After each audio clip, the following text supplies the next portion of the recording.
I believed I was merely expressing my truth. It appears that I was acting with a certain abandon. Now I find myself contemplating whether I've just let slip away the finest companion I may ever encounter. My name is Lindsay, and at 32 years of age, I find myself reflecting on how this seemingly minor disagreement has spiraled into something far more significant. It began with a detail so minuscule it borders on the shameful. I've been immersed in this new marketing role for a few months now, and for the first time I find myself earning more than my husband Darren, who is 35. Not just a little more, I'm referring to significantly more.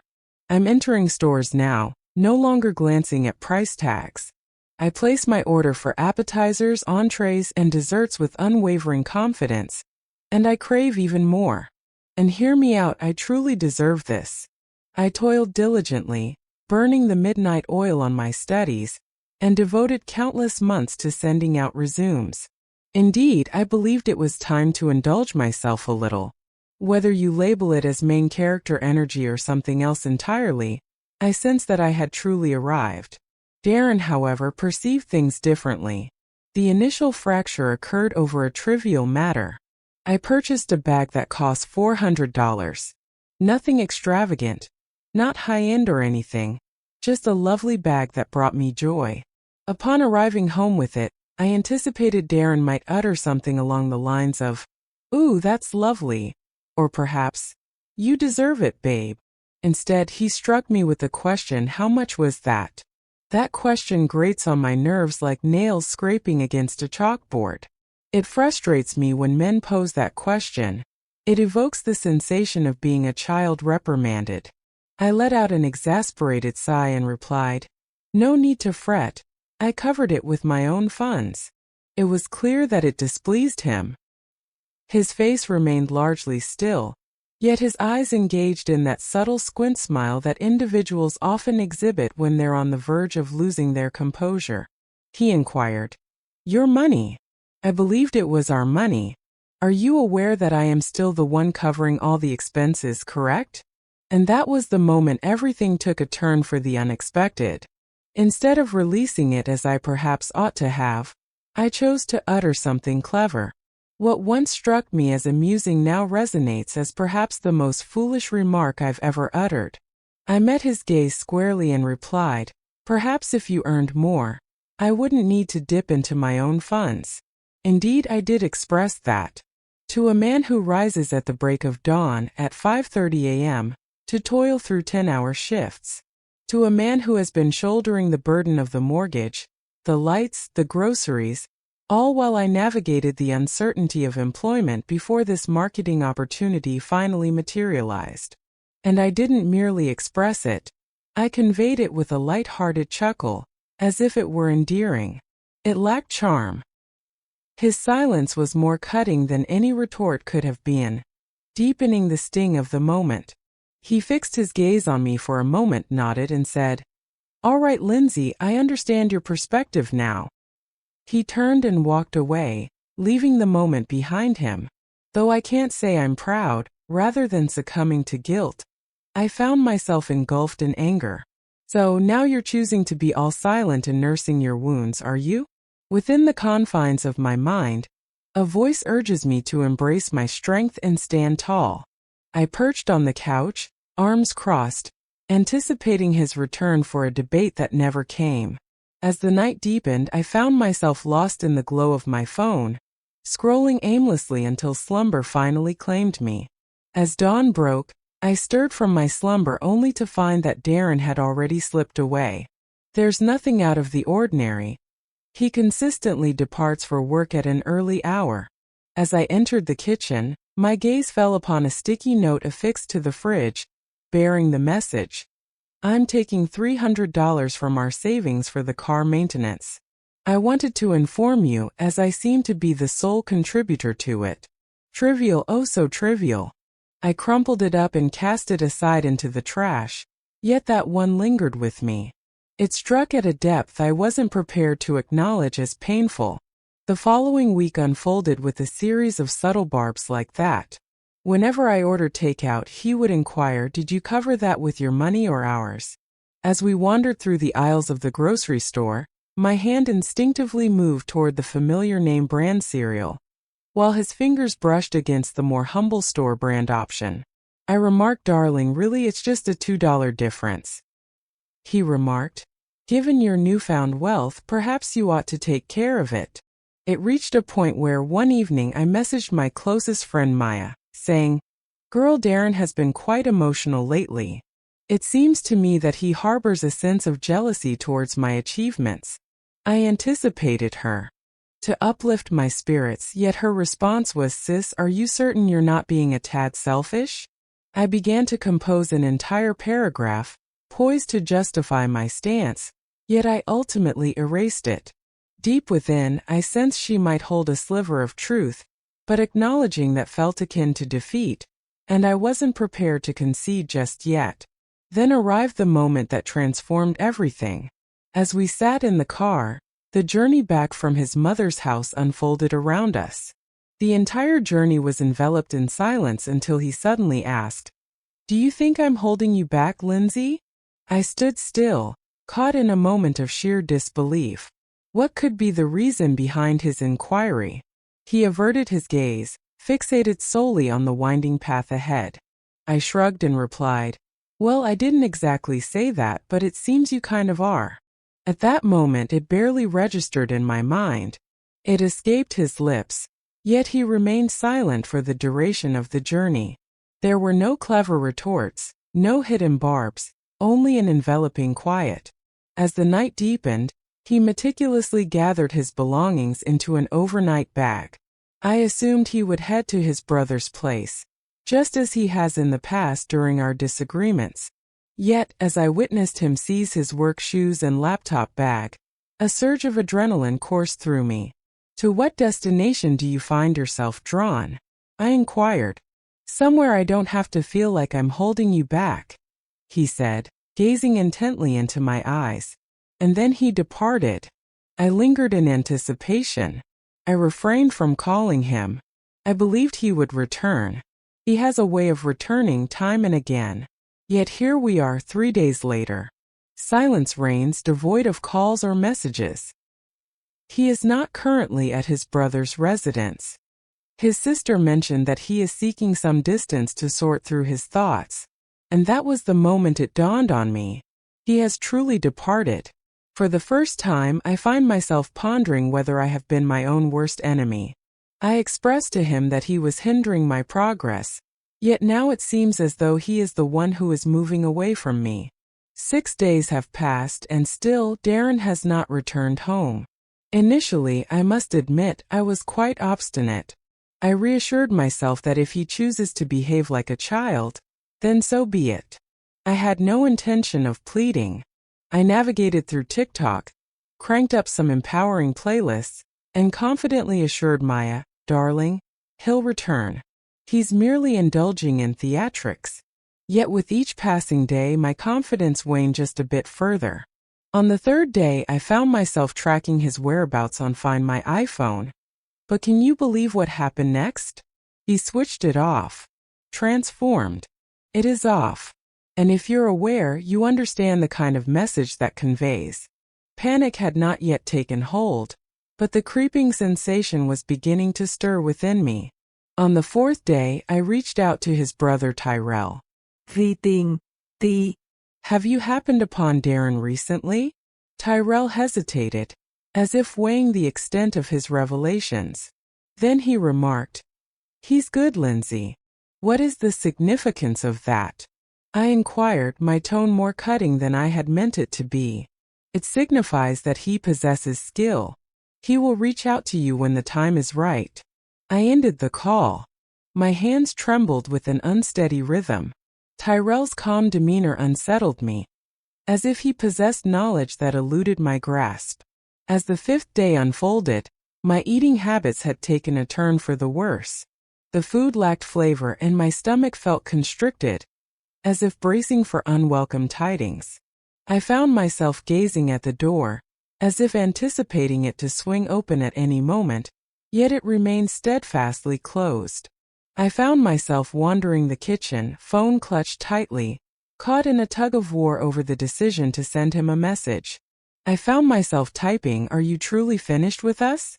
However, I chose to remove it. It exuded an air of desperation. I refused to grant him the satisfaction of believing that I cared so deeply. Then day 6 struck me with the force of a brick. That morning, I stirred from sleep to the sound of an email notification chiming from our shared bank account. I blinked away the remnants of sleep, propped myself up, and pressed the notification with a sense of curiosity. The message stated that the account transfer was complete, with $6,500 successfully moved to the new account ending in 891. My heart plummeted into the depths of my stomach.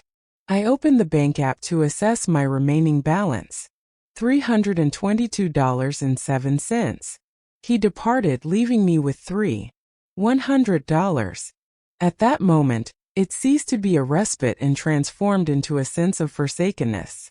I found myself seated, gazing at the screen, blinking as if I had misinterpreted what lay before me. He had been setting aside that money for us, or so I believed. Whenever I indulged in small purchases, be it clothes, candles, or takeout, he would remind me, "Don't touch the savings, Linz. This is designated for urgent situations." Yet, it seems he concluded that this was his moment of crisis. This time I reached out to him. Pride had lost its significance for me. The phone rang twice before it was swiftly directed to voicemail. I reached out once more. Identical situation. I remained seated, my jaw set in determination, fingers gripping the phone as if it were a vessel of truth, demanding the answers I sought. Oh, so now he chooses to disregard my presence? After all that we've endured together? With a swift motion, I slipped on my shoes and reached for my keys. I had no intention of remaining here, appearing foolish. I was certain of his whereabouts. I made my way directly to the residence of his sister, Michelle. I refrained from making the call. I refrained from sending a message. I arrived as if it were my own home. His car sat in the driveway, a silent confirmation that was all I required. I simply walked in without a knock. I pressed the doorbell 4 times consecutively. Michelle unlatched the door, her appearance a blend of slumber and comfort, adorned in a soft bonnet and a flowing robe. She narrowed her eyes at me. "What is it that you desire, Lindsay? What is it that you desire from me, Michelle? Is Darren present?" I attempted to gaze beyond her, yet she positioned herself directly in my path. "He doesn't want to see you at the moment, sis." "Hey, sis. What about Sias?" A chuckle escaped my lips. I found myself unprepared for the soothing presence of a big sister today. "Invite him to step outside, Michelle." I refused to engage in that, Lindsay. Her gaze remained unwavering, devoid of any flinch, as if she had grown accustomed to confronting obstinate individuals. "Are you really going to conceal him in there as if he were a child?" I elevated my voice at this moment. "Inform your brother that he should join us out here, or I shall proceed to enter myself." Her visage turned frigid. "As you cross the threshold of my home, we shall discover what fate awaits you." The door closed with a soft thud. I simply remained in place, furious, filled with a sense of shame, embarrassed. It is a peculiar sensation to find oneself on the periphery of one's own marriage. Tears threatened to spill over, yet I held them at bay. I had no intention of shedding tears on this woman's porch. It's simply not going to occur. I slid into my car, my hands clutching the steering wheel with a grip so tight, it sent a jolt of pain through my fingers. My pride held me captive, preventing me from driving away just yet. I lingered there, eyes fixed on the house, as if expecting him to burst forth at any moment. He did not. Instead, I received a text from Michelle. "It's time to relax. Both of you require some distance. Cosmos. This man depleted our savings, and I'm expected to remain calm?" No, I had moved beyond chill. I was seething with anger. Sleep eluded me that night. I lay in bed, reflecting on each trivial remark I had ever directed at him. What if you were to earn a greater income? Perhaps if you were to contribute more. Every clever quip I once found amusing lost its charm. The thought of it made me feel unwell. I revisited his location once more. Still not quite right. In that moment it came into view. A photograph shared by his cousin Sean on Facebook. A gathering of them, nestled in a sports bar. Their smiles radiating a facade of sweetness. And there he stood, Darren. With a drink in hand, he wore a grin that radiated an air of unbothered confidence, the most relaxed I've ever seen him. Free from worry. Do not fret. Only tranquility. My chest constricted, as if I had taken a blow to the gut. The app was closed with a decisive tap. That was something I could have done without. Just as I was on the verge of setting my phone aside, a message from him appeared on the screen. I sprang upright with such suddenness that a wave of dizziness washed over me. Darren, I plan to swing by this weekend to collect the remainder of my belongings. I shall send a message prior to my arrival. I gazed at it for an entire minute. My heart raced within my chest, as if I were plummeting through the air. What about the remainder of his belongings? What is he referring to? Is this truly the end? I replied with a message. Are you truly going through with this? Silence echoed in the void. Silence reigns. The small red receipt appeared. Yet that was all there was to it. It was beyond my comprehension. He was a man who, in moments of exhaustion, would gently rub my back when the thought of cooking felt overwhelming. A man who was by my side when I faced the loss of my first job. My partner in life. Yet now he regards me as if I'm merely a fleeting acquaintance from his past. As Saturday morning dawned, a weight settled in my chest, casting a shadow over the day ahead. It transcended mere sadness. It was a profound, suffocating regret that constricted the very rhythm of my breath. Today was the day I had been anticipating. Darren was on his way to collect his belongings. I endeavored to persuade myself that all was well. He's merely putting on a facade. I reassured myself as I folded the laundry, pretending that everything was just as it should be. Yet I was far from fine. Each car that passed by had me peering out the window, much like a loyal dog anticipating its owner's return. At approximately 2 p.m. I became aware of it. The soft click of his key turning in the lock. Once it was a sound that wrapped around me like a warm embrace. At that moment it seemed as though everything was drawing to a close. I lingered in the hallway, my heart racing within my chest, attempting to feign a nonchalant stroll past the scene. He entered the room, his gaze averted, and made his way directly to the bedroom. He wore gray sweats and a hoodie, his expression unmistakably conveying a sense of finality, as if he were saying, "I'm done with you. Are you truly going through with this?" I remarked, propping myself against the wall, arms folded across my chest. My voice emerged with a tremor I hadn't anticipated. He remained silent. Continued my stride toward the closet, unfazed. "Are you really going to ignore me now?" I inquired, propelling myself away from the wall and trailing after him. "Are you really going to leave as if I were just a stranger? What is it that you wish for me to express, Lindsay?" He mumbled, hastily sliding hangers off the rod as if eager to escape my presence. "Perhaps you could consider that you might be overreacting?" I retorted. "Is it really all stemming from a single disagreement? Please, Darren, let's approach this with the seriousness it deserves." He paused for a moment. His head tilted, as if he couldn't fathom that I was still feigning ignorance. He emitted a brief, humorless chuckle before returning to his task of packing. "Do you believe this revolves around a single disagreement?" he declared, shoving his garments into a duffel bag. "Are you truly that unaware? Uninformed?" I echoed, advancing nearer. "I am not without understanding, Darren. I refuse to plead with you to remain for something trivial. Foolish."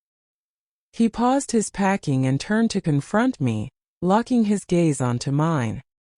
His eyes lacked the gentle warmth I had come to expect. They were frigid, as if he had already reached a conclusion.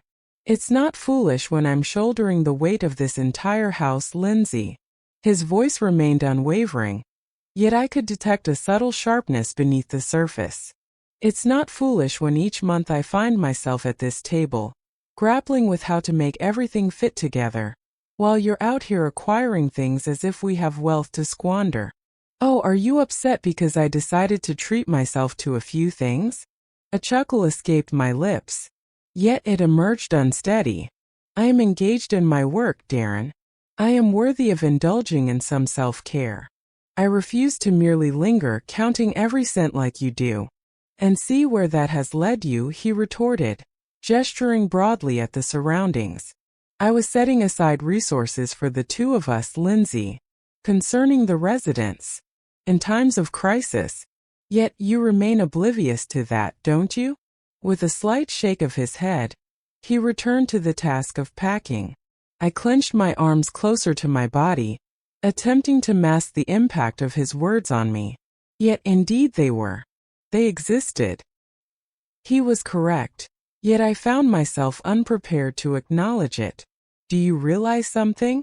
Very well. Depart, I urged, my voice rising in intensity. Do you really believe you are flawless? Feel free to embody Mr. Responsible in another realm. He remained utterly unperturbed. He swiftly zipped up the duffel, seized it, and casually tossed it over his shoulder. He strolled by, his shoulder grazing my arm as if I were invisible. Is that really all there is to it? I shouted after him. Are you really not going to stand up for us? What is there to fight for? He whirled at the front door, his expression contorted in astonishment. Strive for someone who views me as a mere jest? You mentioned that I was a hindrance to you, Lindsay, restraining your potential. Do you understand the way that resonates with a man? Do you have any idea how that affected me? I parted my lips, ready to speak, yet silence enveloped me instead. It wasn't until he echoed the words that I truly grasped their harshness. I thought we were building something, he said, his voice softer now, as if weariness had settled in with each word. It appears he was merely biding his time until he surpassed me. With a gentle push, he swung the door open. In that moment, the realization struck me. He is truly departing. This isn't a moment for cooling off. This isn't one of those conflicts where he returns later with a meal, and we settle onto the couch as if nothing transpired. This was genuine. My pride shattered. I dashed to the door as if my very existence hinged on that moment. Hold on. Darren. Hold on. I seized his arm, and in that moment, for the very first time, I found myself not striving to prevail in the debate. I endeavored to capture his heart. Please, I implored, tears streaming down my cheeks. I apologize, all right? I didn't intend for it to come out that way. I was simply caught up in my anger. You're aware of the way I become when anger takes hold of me. He cast his gaze upon my hand resting on his arm, yet he made no move to withdraw. I didn't mean it, Darren, I repeated, my voice trembling with emotion. I had ceased my efforts to maintain strength. I acted foolishly. I didn't mean any of it, please. For a fleeting moment, I believed I had him in my grasp. His face softened ever so slightly, and I truly believe that if I could have embraced him a bit more tightly, he would have lingered a while longer. Yet he let out a sigh, one that carried no trace of anger. It was the last breath of resignation, the action taken once they have already released you from their grasp. I understand you didn't intend it that way, Lindsay, he said gently, as if attempting to show kindness in that moment. Yet, I find myself weary of the endless wait for you to come to your own conclusions. He removed my hand from his arm. Softly. It wasn't that he was angry. Rather, it felt as though he had reached his limit. Darren, I implored, my voice fracturing into pieces. I implore you, refrain from this action. Our past is overwhelmingly abundant. Indeed, he remarked, fixing his gaze directly upon mine. Yet, history does not settle accounts. He stepped outside, leaving the space behind him. I lingered at the threshold, tears cascading down my cheeks, my hands extended as if I could reach through the barrier and pull him back to me. It seemed as though my entire existence had been turned on its head. I brushed my face with my sleeve, wandering through the living room as if I might awaken from this entire ordeal. With a swift motion, I reached for my phone and dialed his number. Silence prevails. I reached out to him once more. Silence prevails. I sent him a message. Please return to me. I am truly sorry. I never intended for things to be this way. Message seen at 4:47 p.m. Yet no response has been received. I found myself perched on the couch, gazing blankly at the wall, the remnants of tears slowly fading from my cheeks. Though I believed that offering my apology would bring me solace, it did not yield the relief I had hoped for. Apologizing is one thing. It becomes a different matter entirely when indifference takes hold. I gazed at the television, yet my mind remained elsewhere. I found myself seated, reflecting on each fleeting moment where I might have chosen a different path, one that could have led to a better outcome. Each polished remark, each act of self-interest. He was indeed correct. I was so engrossed in indulging myself that I failed to notice what he was attempting to create for us. He endeavored to exercise patience with me. He attempted to lead me. Yet, rather than lending an ear, I expressed that he was impeding my progress. At this moment, now he is departing, leaving me in his wake. A week has passed. A week enveloped in silence.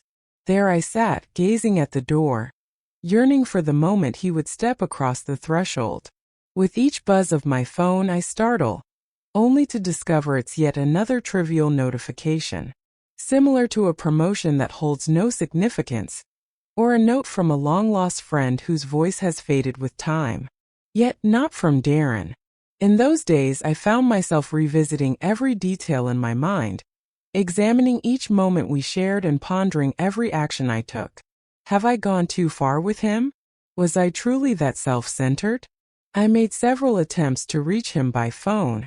I reached out to him, expressing my apologies. I found myself apologizing once more for words I never uttered, yet he remained silent. At last, on the 5th day, a message arrived. It wasn't a message from Darren. Rather, it came from his sister. It was brief. Darren is currently residing with me. He has given up on the effort to make it succeed. In an instant. Completed.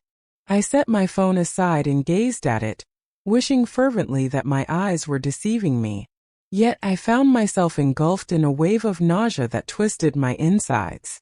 It felt as though a tidal wave of realization crashed over me all at once. He had reached the end of his efforts to salvage our relationship. Yet, the most disheartening aspect was that I found no fault in him. I had distanced myself from him, and now he had vanished from my life. The following days unfolded in a haze, filled with conversations with friends who insisted I ought to have been more aware. Companions remarked, "You cannot handle a man in such a manner and anticipate his lasting presence." Though I recognized their truth, the pain remained unyielding. I believed I had the power to mend it. I believed that a mere apology could bridge the chasm between us, restoring everything to its former state. Yet I found myself mistaken. Was utterly mistaken. My children inquired about him. He was missed by them. To be truthful, I felt the same way. Darren had woven himself into the fabric of their lives for nearly 5 years. He transcended the role of a husband, embodying the essence of a father figure to them. At that moment, my only recourse was to articulate the reality that, at times, individuals drift away from one another. Yet, how do you articulate the situation when you were the one who allowed it to unfold? The following week, I made my way to his sister's home to collect a few of his belongings. She granted me entry, yet her gaze revealed all that I sought to understand. She held no anger towards me. She was merely Disheartened, I took his belongings, steering clear of the expression on her face. I stepped outside, burdened by the weight of my past mistakes. Upon returning home, I settled with the bag of his belongings, reflecting on how I had allowed something precious to slip away from me. Darren was indeed correct. It wasn't until the moment had passed that I realized the gravity of my oversight. I failed to recognize the extent of his contributions to us, as I was too consumed by my own concerns, so engrossed in the belief that I had everything sorted. Yet I refrained. I admit my mistake. And now he had vanished. Lately it has occupied my thoughts extensively, reflecting on the swiftness with which I cast blame upon him, how I distanced myself, all because I found myself unable to bear the weight of another's expectations. Perhaps he was indeed correct. Perhaps I was restraining myself from confronting the reality. All the things I desired could have been within my reach, had I only been more attuned to them. Uncertainty looms over the path ahead. Uncertainty looms over the possibility of his return. A fragment of my being yearns for his return. Yet, a deeper part of my being understands that what is shattered may remain beyond repair. Should Darren ever come across these words, if he were to discover that I even entertained the thought of apologizing after everything that has transpired, perhaps in time it will all become clear. Perhaps he will come to realize that my understanding was lacking at that time. Yet I understand it now. Yet, should he choose not to, perhaps that would be for the greater good. He is worthy of someone far beyond my reach. And I shall carry that burden with me.